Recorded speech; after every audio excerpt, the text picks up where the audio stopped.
지난주 주중에 새벽 기도를 하기 위해 아침에 길을 나섰는데 너무 당황했습니다. 추워도 너무 추운 겁니다. 이 얼마나 추운지 안경에 성에가 껴서 교회에 도착해 보니 성에가 그 사이에 얼어버렸습니다. 그리고 온도를 확인해 봤더니 영하 18도, 영하 19도더라고요. 이렇게 추운 날씨가 되면 가장 먼저 어르신들이 걱정됩니다. 그래서 요즘 새벽 기도를 하면서 가장 먼저 하는 기도가 우리 성도님들 감기 걸리지 않게 해달라는 것입니다. 게다가 지난주에 눈도 많이 와서 미끄러운 빙판도 많아졌습니다. 이 어르신들은 넘어지지 않도록 꼭 조심하십시오. 곧 다시 만나서 예배드리는 시간까지 우리 성도님들 모두 건강하셔야 됩니다. 아무튼 이렇게 추운 날씨가 되면 우리의 몸도 우리의 마음도 위축되는 것 같습니다. 길거리를 지나다 보면 사람들 모두 옷으로 꽁꽁 싸매고 몸은 한껏 움츠러들어 있습니다. 그런데 그렇게 움츠러든 모습을 보면서 오늘을 사는 그리스도인들 같다는 생각이 들었습니다. 우리 교회와 성도는 그 어느 때보다 차가운 한파를 겪고 있습니다. 방역 수칙을 지키지 않는 교회들 가운데 집단 감염이 나오면서 교회는 점점 사회에 필요하지 않은 존재처럼, 아니 차라리 없는 것이 나은 존재처럼 여겨지고 있습니다. 게다가 최근에 아동폭행 사망 사건으로 알려진 정인이 사건의 양부모가 목사의 자녀이면서 기독교 방송 직원이라는 것이 알려지면서 더욱더 안 좋은 시선으로 교회와 성도들을 바라보고 있습니다. 나는 그렇지 않고 우리 교회는 그렇지 않더라도 사람들의 차가운 시선 가운데 우리 역시 움츠러들고 있습니다. 오늘 본문을 통해서 이렇게 차가운 시선 속에서 우리가 어떤 마음으로 살아가야 할지 생각해 보려고 합니다. 첫째로, 누가 뭐래도 우리는 존귀한 자녀입니다. 그러므로 존귀한 꿈을 꾸어야 합니다. 오늘 본문은 구약에서 매우 특이하고 인상적인 장면을 담고 있습니다. 위대한 예언자였던 엘리야가 하늘로 승천한 이야기입니다. 11절을 보겠습니다. 두 사람이 길을 가며 말하더니 불수레와 불말들이 두 사람을 갈라놓고 엘리야가 회오리 바람으로 하늘로 올라가더라. 참 멋진 장면입니다. 엘리야는 구약의 선지자들을 대표하는 큰 인물입니다.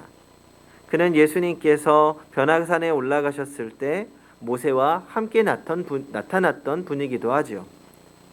죽음을 경험하지 않고 하늘로 오른다는 것은 하나님께서 엘리야를 최고로 높이신 것을 의미합니다. 정말 부럽습니다. 그런데 본문에는 엘리야 외에 또 한 분이 등장합니다. 그는 이름도 비슷한 엘리사입니다. 본문은 엘리야의 위대한 마지막 모습만 보여주는 것이 아닙니다. 그보다는 하나님께서 어떻게 엘리사를 존귀하게 만드시는지를 보여주는 것이 핵심이라고 할 수 있습니다. 엘리사는 엘리야 못지않은 위대하고 존귀한 사람이 되었습니다. 저는 하나님께서 우리도 존귀한 사람이 되게 해주시기를 기대합니다. 우리는 선배님들만 부러워해서는 안 됩니다. 우리도 존귀하게 되고 싶은 꿈을 가져야 합니다. 사람이 존귀하게 되는 과정은 어떻습니까? 우선 거기에는 거룩한 선택이 있습니다. 엘리사를 선지자로 부르신 분은 하나님이십니다. 열왕기상 19장 16절 후반절을 보면 또 아벨무홀라 사밧의 아들 엘리사에게 기름을 부어 너를 대신하여 선지자가 되게 하라 라는 구절이 나옵니다. 엘리사가 엘리야의 후계자가 되는 것은 엘리야의 선택도 아니고 엘리사의 자원도 아니고 하나님의 뜻이었습니다. 엘리사가 존귀한 사람이 된 첫 단계는 거룩한 선택입니다. 우리도 마찬가지입니다. 우리가 지금 어려운 상황 속에서도 각자의 자리에서 예배하는 하나님의 자녀가 된 것은 하나님께서 선택하셨기 때문입니다. 우리는 이미 존귀한 사람입니다. 부름을 받아 하나님의 자녀가 된 것 자체가 이미 하나님께서 우리를 돌보신다는 증거입니다. 성도 여러분, 고귀한 하나님의 사람으로 살고자 하는 꿈을 꾸십시오. 우리의 삶을 결코 하찮은 것으로 여겨서는 안 됩니다. 누가 뭐래도 우리는 하나님의 존귀한 자녀입니다. 그리고 존귀한 하나님의 자녀로서의 꿈을 꾸어야 합니다. 비록 환경이 어려워도 낙심하지 마십시오. 거룩하고 높은 꿈을 꾸어야 합니다. 청소년 사역을 통해서 하나님께 귀하게 쓰임받기를 원하는 한 목사님이 계셨습니다. 하지만 이 달동네의 개척을 시작하면서 이 목사님의 여건이 매우 어려워졌습니다. 힘들어서 자꾸 무너지려고 했습니다. 그러던 어느 날 크게 사업을 한다는 사람이 한 분 교회에 등록을 했습니다. 그리고 그분이 말하기를, 목사님, 꿈이 무엇입니까?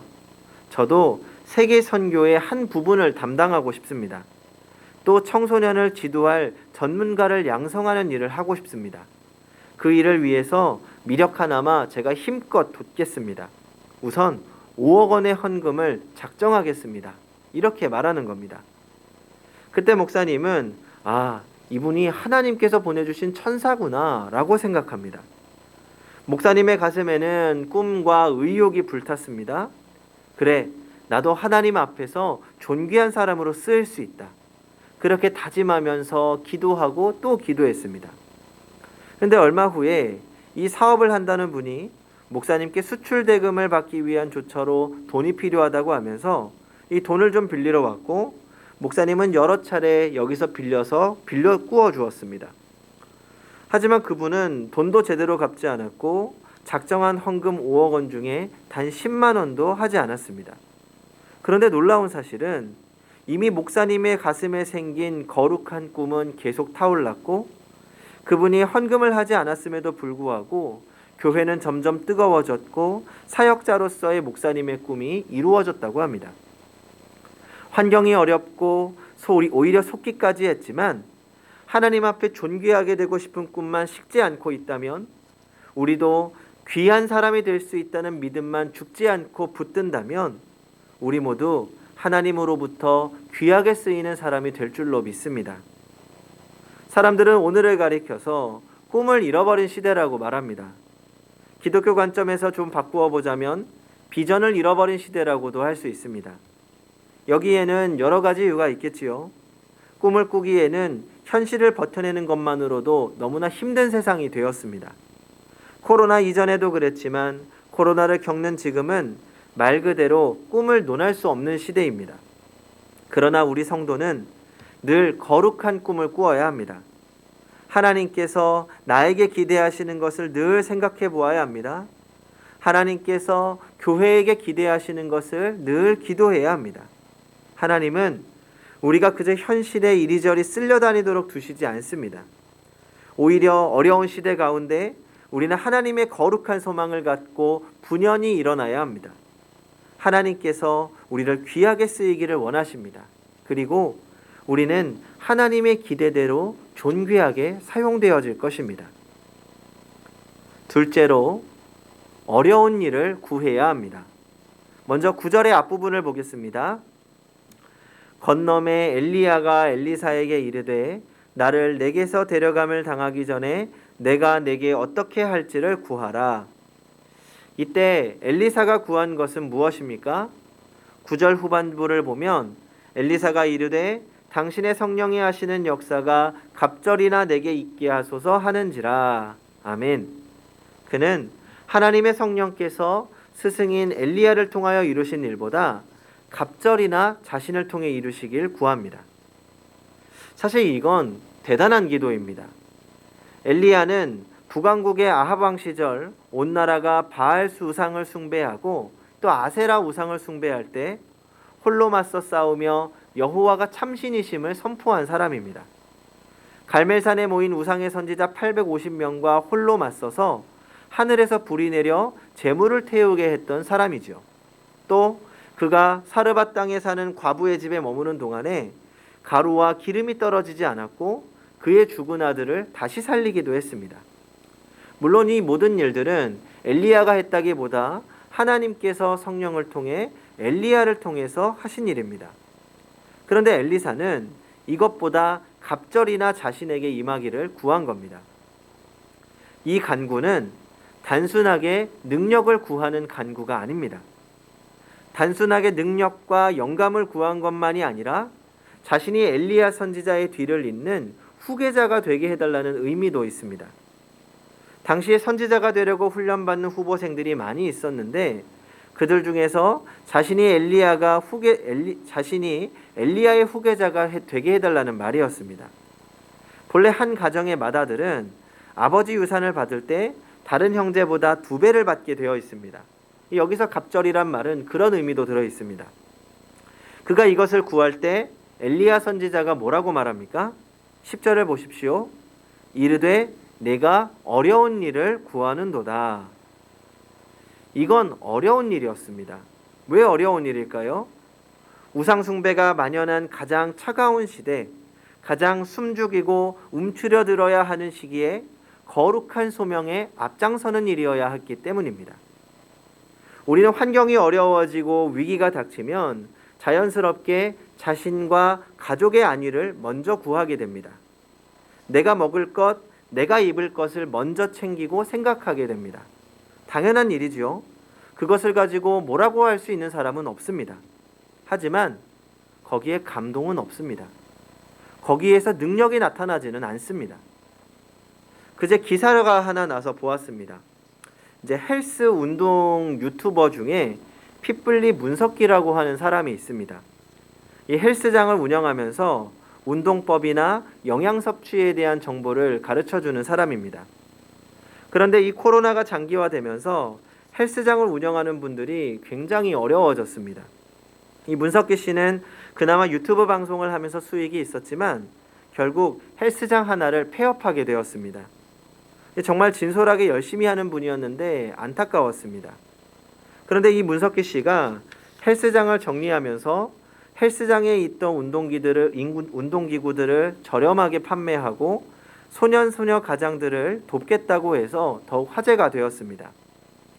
본인 한 사람 챙기기에도 쉽지 않을 텐데 그런 결정을 한 것에 많은 사람들이 놀랐습니다.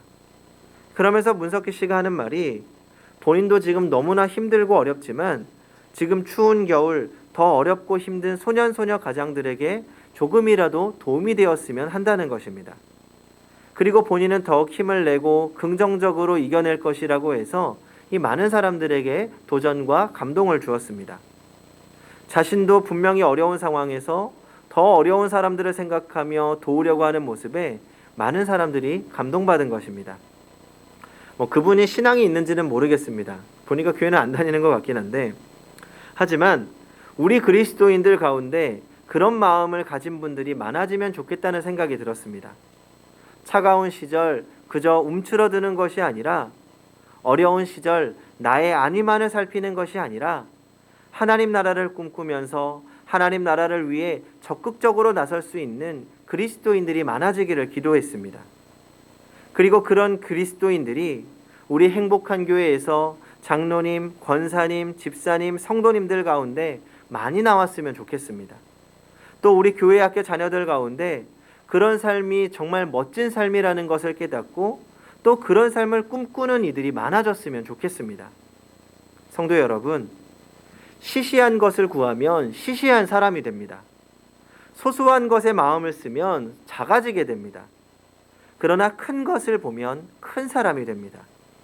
존귀한 사람들은 구하는 것 자체가 차원이 다릅니다. 우리 모두 어려운 것을 구하기 원합니다.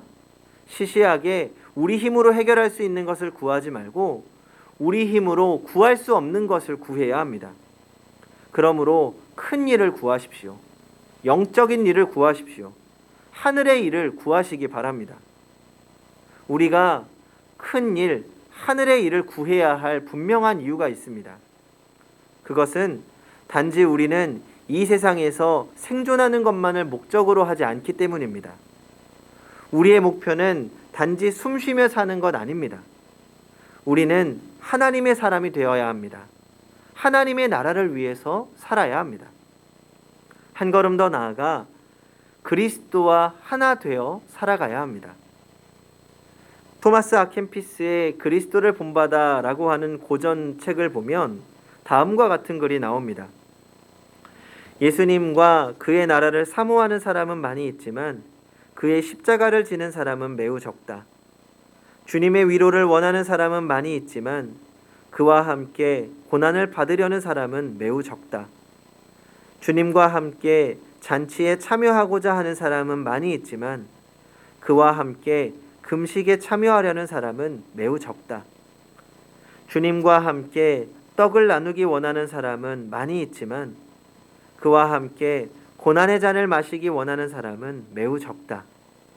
주님의 기적을 보고 경탄하는 사람은 많이 있지만 그와 함께 십자가의 수치를 감당하고자 하는 사람은 매우 적다. 많은 사람들이 주님을 사랑한다. 그러나 자기에게 어려움이 닥치지 않을 때에만 주님을 사랑한다. 많은 사람들이 주님을 찬양한다. 그러나 주님으로부터 위로와 축복을 받을 때에만 찬양한다. 그는 이렇게 자기중심적인 그리스도인의 모습에 대해 한탄합니다. 그리고 이어서 어떤 그리스도인, 어떤 사람이 되어야 할 것인가에 대해 이렇게 말합니다. 자신의 만족을 구하지 아니하고 오로지 주님만을 위하여 주님만을 사랑하는 사람은 어떠한 환난과 역경 속에서도 항상 주님을 찬양할 것이다. 이러한 사람들은 비록 주님으로부터 아무런 축복을 받지 못할지라도 변함없이 주님을 찬양하며 감사할 것이다. 이처럼 순수하게 주님을 사랑하는 사람은 얼마나 아름다울까? 아무런 보상도 바라지 않고 오로지 주님만 사랑하고 섬기는 사람을 과연 어디에서 찾을 수 있을까? 성도 여러분, 이런 사람이 되고 싶지 않으십니까? 먼저는 이런 사람이 되고 싶은 마음을 하나님께 구하십시오. 그리고 우리에게도 엘리사가 구한 것이 필요합니다. 하늘의 일은 하늘의 능력으로만 감당할 수 있습니다. 주님을 따르는 일은 주님이 주시는 능력으로만 감당할 수 있습니다. 바르게 살아가는 일, 믿음을 지키는 일은, 거룩한 일은 하늘의 능력으로만 할 수 있습니다. 쉬운 일을 구하지 마십시오. 어려운 일을 구하십시오. 영적인 일을 구하고 하나님 나라를 구하고 하나님의 은혜로 채워지기를 원합니다.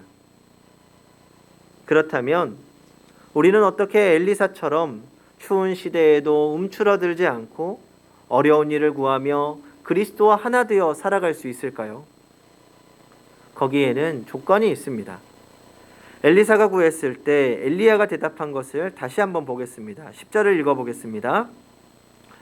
이르되 내가 어려운 일을 구하는도다. 그러나 나를 내게서 데려가시는 것을 내가 보면 그 일이 내게 이루어지려니와 그렇지 아니하면 이루어지지 아니하리라 하고, 여기에 한 가지 조건이 분명히 나옵니다. 나를 내게서 데려가시는 것을 네가 보면 그 일이 내게 이루어진다 라고 했습니다. 무슨 말입니까? 하나님께서 엘리야를 하늘로 데려가실 텐데 그것을 엘리사가 보면 구한 것이 이루어진다는 겁니다. 그러나 만약 보지 못하면 이루어지지 않을 것이라는 말씀입니다. 그렇다면 엘리야가 하늘로 오르는 것을 보려면 어떻게 해야 할까요? 끝까지 따라가야 합니다. 따라가서 엘리야가 하늘로 오르는 것을 보아야만 합니다. 사실 엘리사는 여러 차례 중간에 포기할 뻔했습니다. 2장 1절 이하를 보면 엘리야와 엘리사의 여정이 나옵니다.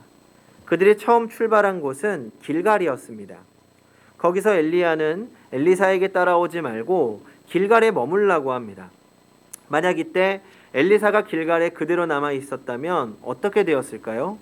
그랬다면 아무 일도 일어나지 않았고 그는 존귀한 꿈을 이루지 못했을 것입니다. 그러나 엘리사는 절대 물러서지 않았습니다. 끝까지 단호하게 따라간다고 말합니다.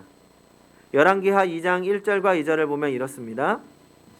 여호와께서 회오리 바람으로 엘리야를 하늘로 올리고자 하실 때에 엘리야가 엘리사와 더불어 길갈에서 나가더니 엘리야가 엘리사에게 이르되 청하건대 너는 여기 머물라. 여호와께서 나를 베델로 보내시느니라 하니 엘리사가 이르되 여호와께서 살아계심과 당신의 영혼이 살아있음을 두고 맹세하노니 내가 당신을 떠나지 아니하겠나이다 하는지라. 이에 두 사람이 베델로 내려가니 그 후에 그들은 베델로 갔고 거기서도 엘리야는 따라오지 말라고 했지만 엘리사는 굽히지 않았습니다. 그 후에 여리고에서도 똑같은 일이 있었고 급기야는 요단강을 건넌 곳까지 따라온 것입니다. 그리고 갑절의 영감을 구하게 된 것이지요. 그리고 어떻게 되었습니까? 엘리야는 승천했고 엘리사는 그 모습을 보았습니다. 그리고 자신이 구한 것을 얻었고 하나님의 성령께서는 엘리사를 통하여 존귀한 사람이 되게 하셨고 하나님의 높고 거룩한 일을 이루셨습니다. 성도 여러분, 엘리사의 열심을 가지시기 바랍니다. 엘리사처럼 끝까지 은혜를 사모하십시오. 은혜를 받기까지는 포기하지 마시기 바랍니다. 은혜에 이르기까지 많은 유혹과 시험이 있습니다. 그러나 믿음으로, 집념으로 통과해야 합니다. 엘리사는 길갈에서, 베델에서, 여리고에서 따라오지 말라는 3번의 시험을 극복합니다. 마치 예수님께서 광야에서 3번의 시험을 모두 이기신 것과 흡사합니다. 우리도 끝까지 엎드려 구하고 끝까지 포기하지 말고 은혜를 사모해야 합니다. 오늘처럼 추운 시대 우리는 뜨거운 은혜를 더욱 사모해야 합니다. 최근 성도님과의 통화를 하던 중에 한 성도님이 요즘은 추운 광야에 있는 것 같아요 라고 하셨습니다. 광야는 낮에는 덥지만 밤은 춥습니다. 추운 밤이 되면 더욱 외롭고 힘든 곳이 광야입니다. 교회도 못 가고 다른 어디에도 못 가고 사람도 만나지 못하니 춥고 외로운 광야에 홀로 있는 것 같다는 것이었습니다. 저도 그렇게 생각합니다. 지금은 우리 모든 성도들이 그것도 홀로 광야를 지나고 있는 시기입니다. 그러나 이것은 하나님이 우리에게 주신 기회입니다. 광야는 하나님께서 우리와 깊이 만나기를 원하시는 장소입니다. 은혜를 구하고 은혜를 경험하고 우리의 삶이 변하는 장소입니다.